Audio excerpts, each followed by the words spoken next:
Понеделник, 2 јуни 2025 година, почитувани гледачи, добре дојдовте во Централниот дневник на КТВ телевизија.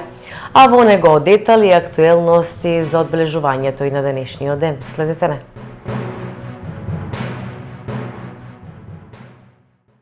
Вчера во Кавадарци се одржа отворен ден на Арама во рамките на меѓународната вежба Брз одговор 2025, која се реализира на армискиот полигон Криволак. Почитувани граѓани, драги посетители, добре дојдовте на отворениот ден на армијата на Република Македонија во рамките на меѓународната воена вежба Брз одговор 25, која се реализира на армискиот полигон Криволак. Ни представува особена чест и задоволство заедно со нашите сојузници и партнери од Соединетите Американски држави, Република Албанија, Австрија, Италија и Црна Гора, да ви ги представиме дел од опремата и вооружувањето на нашите армии, а воедно и да ве поканиме на заедничко дружење. Овој настан представува дел од активностите за одбележување на значајни датуми и за јакнување на врската меѓу армијата и граѓаните. Настанот ќе им овозможи на граѓаните, особено на младите, одблиску да се запознаат со техниката, припадниците и мисијата на нашата армија. Гордост на Македонија и чувар на мирот. Да живее армијата, да живее Македонија. Денеска во општина Кавадарци имаме изложба на воени возила, воена опрема од повеќе земји, пријатели и членки на НАТО. Воедно ова показна опрема која што имаме тука пред нашите сограѓани е да се запознаат со нашата армија, со армијата од другите држави кои се тука присутни, како од Соединетите Американски држави, од Црна Гора, од Австрија, Албанија и други држави. Воедно пред изведување на показната вежба која што веќе 3 години се организира за на полигонот Криволак, Брз одговор 25 година. Целата на ова показна опрема и возила е да нашите сограѓани се запознаат одблиску со нашата униформа, со нашите војници кои што не штитат и кои што се залагаат за нашата цивилна безбедност, за нашата безбедност за нашата држава и пошироко, и да покажеме дека војската не е само за војни, него е дека во интерес на цивилното население, во интерес за целокупно население и при елементарни непогоди, не дај Боже, при било какви други непогоди, да одговори сегаш во интерес на сограѓаните. Видовме дека нашата македонска армија веќе располага со нова опрема, по НАТО стандарди, и дека доволно се опремуваме, така да ова е сето во интерес на нашите сограѓани, каде што една држава која што се состои од повеќе сегменти, еден од најбитниот моменти е неизната армија, затоа што армијата е пример за заштита и на територијата, меѓутоа и на нацијата како нација македонска, во делот на нашата безбедност, сигурност и, не дај Боже, во елементарни непогоди и секојдневието кој што треба да го почувствуваме. Така да јас сум задоволен како градоначалник денеска што во општина Кавадарци се одлучи да ова изложба на овие возила се покаже и да ги видиме менталните склопови на другите армии, кои што доаѓаат од Соединетите Американски држави и од државата Вермонт, кој што е најмногу развиена војна. Се поставува водоводна, канализациона и атмосферска мрежа на булевар Велко Влаховиќ, спои со Западен булевар, која е инвестиција од Министерството за животна средина и просторно планирање. Предходеше пробивање и тампонирање, а во следна фаза ќе се пристапи кон асфалтирање на булеварот со осветлување и тротоари во должина од 180 метри, која е инвестиција на општина Кавадарци во висина од 6 милиони денари и површина од 4900 метри квадратни, информираат од локалната самоуправа. Денес јавното предпријатие Комуналец Кавадарци пристапи кон решавање на повеќе месечниот проблем со подземните води на улицата Дисонска во атарот на градскиот парк. Се врши ископ на поголеми количини на заситена пучва со подземни води и со должина од 50 метри. Ке бидат поставени дренажни цевки со диаметар фи 250 врз нив шодер и овие подземни води ке бидат насочени во атмосферската канализациона линија која се наоѓа на оваа улица.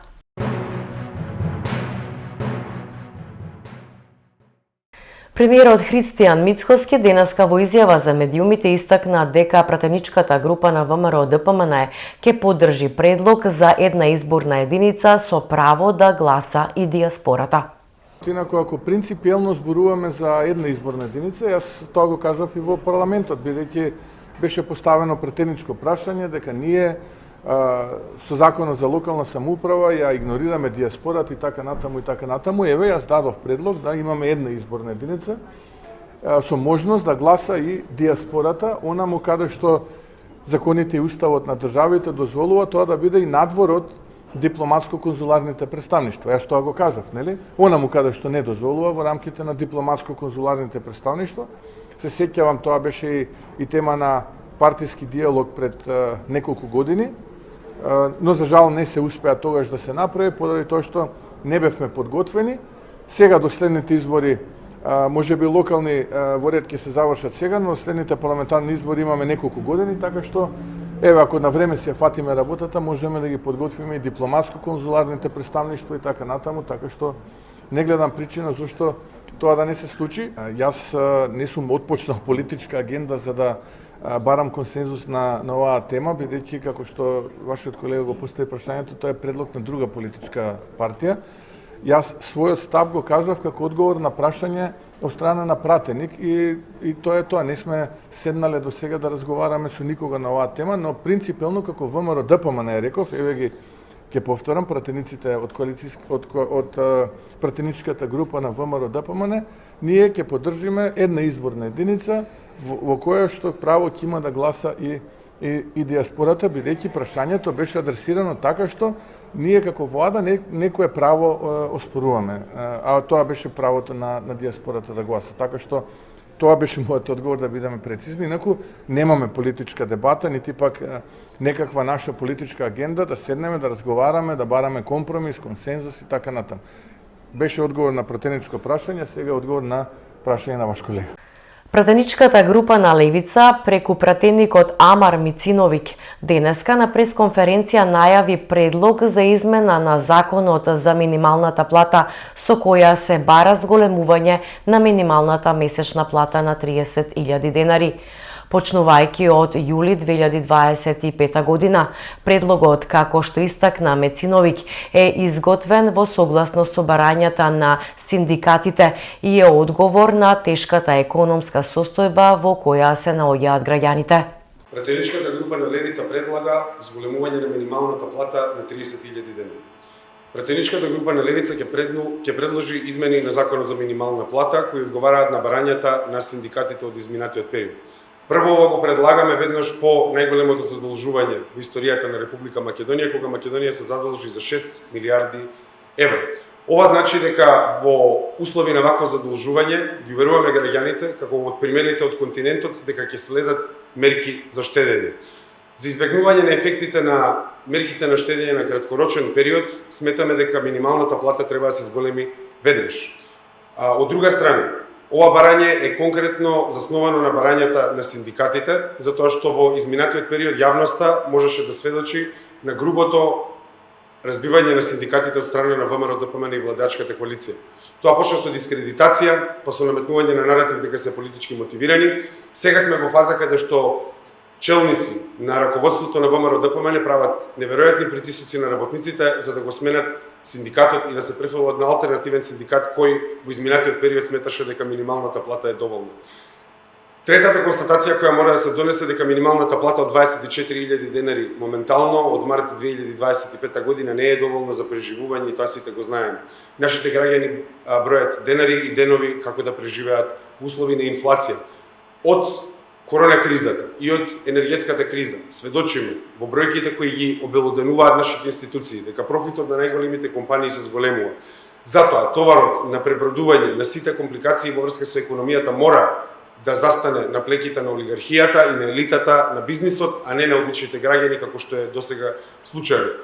Затоа сметаме дека е прифатливо зголемувањето на минималната плата за 6.000 денари почнувајќи од јули 2025 година и во моделот кој го предложи синдикатот до пратениците пред извесен период, тоа смета дека ќе се овозможи финансиска поддршка за постигнување на оваа бројка. Минималната плата ќе изнесува 30.000 денари, износ кој е согласно барањата на синдикатите, но и реалните потреби за трошоци за живот. Овој закон не ги не исполнува вистинските потреби на нашите граѓани, но е во насока на подобрување на нивната куповна моќ и нивната екзистенцијална сигурност. Сметаме дека е време да се прифати овој закон и да не се чека понатаму. Во само 11 месеци ВМРО ДПМН, Влен и Знам го турнаа фондот за здравство во бездна, обвинија денеска од опозиционата СДСМ. Здравството се распаѓа пред очите на граѓаните, а ВМРО ДПМН и Клековски зборуваат за зголемување на придонеси. Во само 11 месеци ВМРО ДПМН, Влен и Знам го турнаа фондот за здравство во приватна фирма. Болниците не функционираат, фондот е празен, а системот е на колена. Во Кочани нема ниту завои, ниту инфузии, ниту лекови. Луѓе легнуваат по ходниците. Се чека со месеци за терапија, а владините партнери се уште не можат да се договорат кој ќе биде министер, откако договорите во здравството им пропаднаа. Наместо да ги расчисти криминалните тендери, да обезбедат лекови во болниците, да обезбеди вработувања и услови, владата најавува зголемување на придонесите. Тоа значи, повеќе ќе ви земаат, а уште помалку ќе добиете. Сашо Клековски, директорот на фондот, отворено зборува дека тоа е следниот чекор. Зголемување на давачките, нов товар за секој работник, секое семејство, секој собственик. Прашањето е, каде се парите од придонесите досега? Кој профитира додека пациентите страдаат? Дали фалат пари само затоа што на две фирми им се дава огромни буџети од фондот? Зголемување на здравственото осигурување не е реформа. Тоа е обид за покривање на неспособноста. Кој профитира од страдањето на пациентите? Кој прави бизнис со здравјето на народот? Граѓаните не смеат да платат цената за неспособноста на оваа власт. Бараме итна оставка од Клековски. Здравството мора да служи на граѓаните, а не на приватни интереси блиски до оваа власт.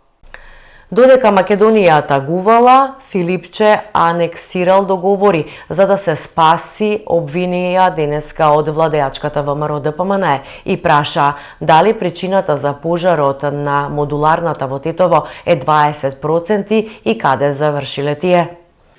Додека Македонија тагувала и ги бројала жртвите од пожарот во Тетовската модуларна болница, Венко Филипче анексирал договори за градба за да се спаси. Венко Филипче, кој дозволил да се изгради модуларната болница во Тетово со неогноотпорни материјали, денови по пожарот склучува анекс со фирмата изведувач да ги промени панелите од кои се изградени контейнерите со огноотпорни. Имено, Венко Филипче склучува анекс на договор со фирмата која ги гради модуларните болници и ја зголемил цената за 20%, само за да се променат материјалите во другите болници низ државата. Зошто Венко Филипче побрзал да склучи договор за промена на материјалите од кои се изградени модуларните болници? Зошто претходно Филипче дозволил таквите болници да се користат, а веднаш по пожарот побрзал да ги промени панелите? Зошто веднаш ја зголемил цената за 20%? Дали тие 20% се причината за пожарот во Тетово и смртта на 14 луѓе? Дали Венко Филипче морал неминовно да го анексира договорот за 20%, затоа што тие пари претходно завршиле во нечии джеп. Од тендерската документација и основниот договор за набавки на работи, број 23/1431/17 од 28.5. Јасно може да се утврди следно. Член 7.3.1 од тендерската документација, договорниот орган во рамките на оваа точка не предвидел разлика, тоест корекција на цени, туку напротив, стои одредба дека цените искажани во понудата на најповолниот понудувач ќе бидат фиксни за целото време траење на договорот. Во член 3 од договорот исто така е предвидено дека единствените цени кои се дадени во понудата која е составен дел на договорот, истите ќе бидат фиксни и непроменливи по било кој основ. Следствено, член 2 од анексот број 23/1431/63 од 20.12.2021 година е во целост спротивен на основниот договор, па согласно член 116, 117 и 119 во врска член 39 и 41 од Законот за облигациони односи е ништовен. Овде има и зошто е ништовен. Наместо Министерството за здравство да му наложи на изведувачот сите измени согласно договорот да ги направи и изработи на свој трошок, Министерството за здравство, пазете, му одобрува на изведувачот 20% изголемување на цената. Наместо Министерството за здравство да бара од носителот да ги урне објектите кои ја загрозуваат безбедноста и да побара да си ги изведе на свој трошок работите, Министерството за здравство склучува анекс со промена на 20% повисоки цени.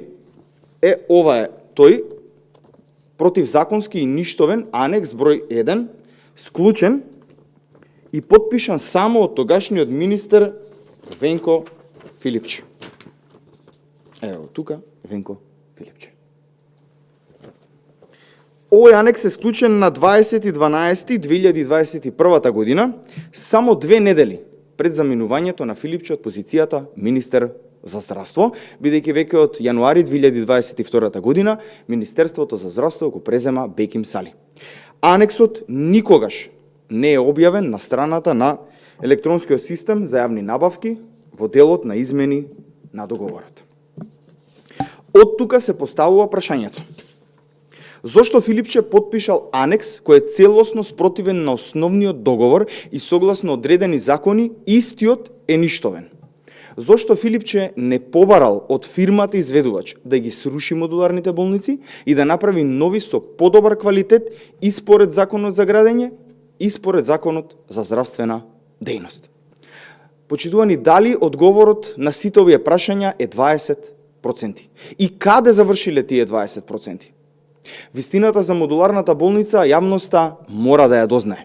Утре повторно во 12 часот на пресконференција нови скандали поврзани со случајот за модуларната болница, каде сериозно има случај на судирен интереси на лицето кое што ги одобрувало техничките спецификации за модуларните болници, кое било поставено директно од Венко Филипче. Опозиционата СДСМ на денешната пресконференција праша зошто и началничката Марија Цветковска е меѓу заштитените од Мицковски и Коцевски за трагедијата во Кочани. Ако Христијан Мицковски мисли дека со игнорирање на жртвите во трагедијата во Кочани и нивните семејства Македонија ќе заборави, мора да му порачаме дека се лаже. СДСМ нема да дозволи да останат неказнети оние кои дозволија на Македонија да и се случи најголемата трагедија во поновата историја. Доволно време помина, институциите не си ја завршија својата работа, институциите на прогонот се заложници на Христијан Мицковски, кој од првиот ден ја попречува истрагата за пожарот во дискотеката Пулс, за да се спаси самиот. Обвинителството и Мицковски мора да одговорат зошто досега не е покрената истрага против актуелната началничка на ОВАР Кочани, Марија Цветковска Маневска, во моментот кога се случил пожарот. Марија Цветковска-Маневска, почитувани, е личен избор на Панче Тошковски за началник на ОВА Ракочани уште во техничката влада, што значи дека таа е на функцијата повеќе од 1 година пред да се случи трагичниот пожар во Кочани. Зошто Марија Цветковска-Маневска не одговара за затворената врата во дискотеката Пулс, постапка која скратила драгоцени секунди за спас на многу животи? Како е можно, како началник на ОВА Ракочани, Маневска да нема информации дека е издадена и се спроведува наредба спротивна на стандардната оперативна процедура во секторот на ОВАРа со кој самата раководи? Дали и таа, како и Драган Казак Петрушев, е заштитена само затоа што е член на ВМРО ДПМН и има фотографии со поранешни и актуелни функционери на ВМРО ДПМН? Дали е точно дека одговорниот за реонот во Кочани, во кој се наоѓа дискотеката Пулс, неколку месеци пред пожарот испратил службена белешка до своите надредени, меѓу кои Марија Цветковска-Маневска, дека дискотеката работи спротивно на законите? Ако Маневска добила ваква службена белешка, зошто не постапила и не ја затворила дискотеката пред да се случи трагедијата? Дали е точно дека додека горела дискотеката, одредени полициски службеници не биле на висина на задачата, меѓу кои началничката Марија Цветковска-Маневска? Дали Христијан Мицковски лично ги штити овие луѓе од страв дека доколку станат дел од истрагата и против нив се покрене обвинение, истрагата ќе доведе лично до него и до неговите најблиски соработници? Дали Мицковски ги штити овие луѓе за да не се распадне неговата параполициска и мафијашка структура во рамки на Министерството за внатрешни работи? Обвинителството мора да одговори зошто нема обвинение против овие луѓе. Дали се мета на уцени или можеби станува збор за тргување со влијание? Ништо, почитувани, нема да ја сопре вистината за трагедијата во Кочани. Кочани ја заслужува вистината, Македонија заслужува правда за сите невини детски животи згаснати поради институционална корупција.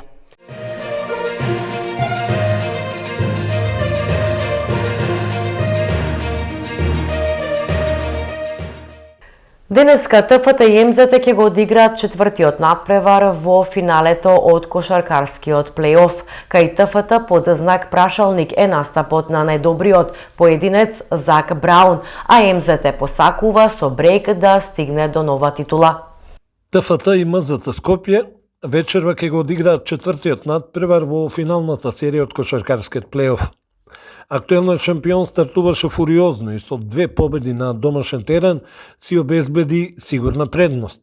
Меѓутоа, ТФТ не дозволи крај на финалната серија и на свој терен со победа од 63-58 го намали водството на противникот на 1-2. Меѓутоа, екипата од Тафталиџа на оваа средба го загуби најдобриот поединец, американецот Зак Браун. Факт е дека американецот е главен играч на ТФТ и доколку не биде способен за вечерашниот надпревар, тоа ќе значи дека МЗТ во голема мерка ќе се го олесни патот до новата шампионска титула. Да подсетиме дека од лигата годинава испаднаа Шкупи и Вардар, а на нивно место следната сезона ќе ги гледаме Маџари и Ангели. Во женска конкуренција екипата на Баскет Кам доминантно помина низ финалето и ја освои четвртата титула. Екипата на Про Баскет од Кавадарци си го задржа прволигачкиот статус, а следната сезона во елитата ќе ја гледаме и екипата на Спорт Тим од Неготино. Вардар го совлада Eurofarm Пелистер за 17-тата куп титула. Јагориновски е МВП, Еспиња најдобар голман, а Кузмановски е најдобар стрелец на турнирот. Викендов во Охрид се одигра завршницата од ракометниот куп на Македонија. Во женска конкуренција, Ѓорче Петров во полуфиналето немаше проблеми со Вардар, а Чаир го изненади Металург и обезбеди финална пресметка. Во финалето, шампионот Ѓорче Петров ја покажа сета доминација и славеше со убедливи 36-19 за нова куп титула. Кај мажите во полуфиналното Eurofarm Пелистер лесно со 27-23 го совлада Охрид, а Вардар со многу мака, дури по изведување на пенали, успеа да го елиминира Алкалоид.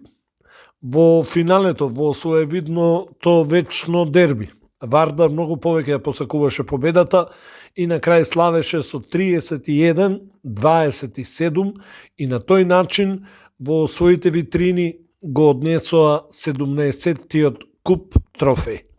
Томи Јагориновскиот Вардар беше прогласен за најкорисен играч во финалето. Признанието за најдобар голман му припадна на португалецот Еспиња од Вардар, кој беше херој во полуфиналето со Алкалуид, но и во второто полувреме од финалниот надпревар. Наградата за најдобар стрелец на овој завршен турнир му припадна на капитенот на Пелистер Филип Кузмановски.